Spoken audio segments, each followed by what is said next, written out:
In an age of kings and conquerors, one civilization dared to do something different.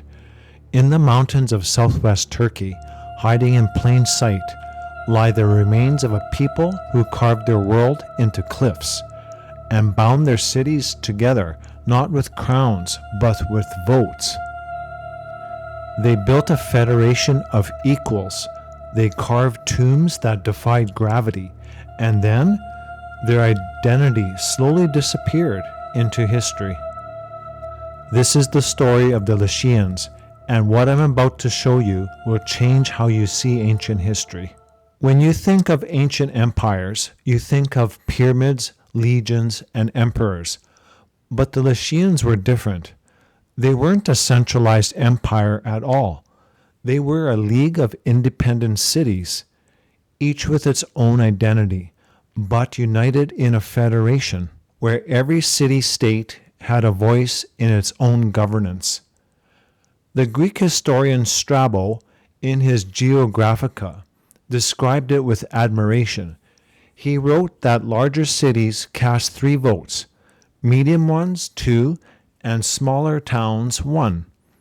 Centuries later, even America's founders studied this model when shaping the U.S. Constitution. And that's where the first mystery begins.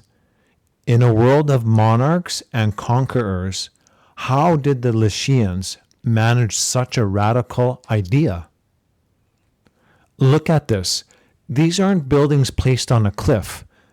These are tombs carved directly out of the mountain face, some perched hundreds of feet in the air, intricate facades, detailed columns, false doors leading to eternity, all designed to mimic their wooden houses.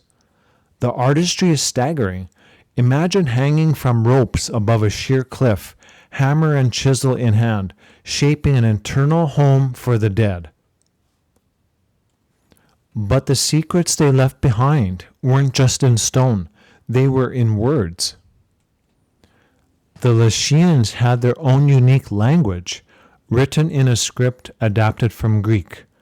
For centuries it baffled historians, until bilingual and trilingual inscriptions gradually unlocked the code. What they revealed was extraordinary. Unlike the grand decrees of kings carved across empires, many Lycian inscriptions are deeply personal. Dedications from families, warnings to grave robbers, heartfelt memorials. For a moment, we glimpse their voices, ordinary people speaking across millennia. But history is rarely kind to small nations caught between giants. Lycia was gradually absorbed, first by the Persians, then by Alexander the Great and his successors, and finally Rome. The Lycian League endured under Roman protection until 43 AD, when Emperor Claudius dissolved it. Their language vanished, their autonomy gone. Yet, standing before these tombs, the story of a simple assimilation feels incomplete. One legend says that during a Persian siege, the defenders of Xanthos chose to burn their own city rather than surrender. Centuries later, the Romans described a similar act of desperate defiance. True or not, it shows how fiercely they valued independence. The Lycians left no empire, no conquering king, just silence in the historical record. But what did they leave?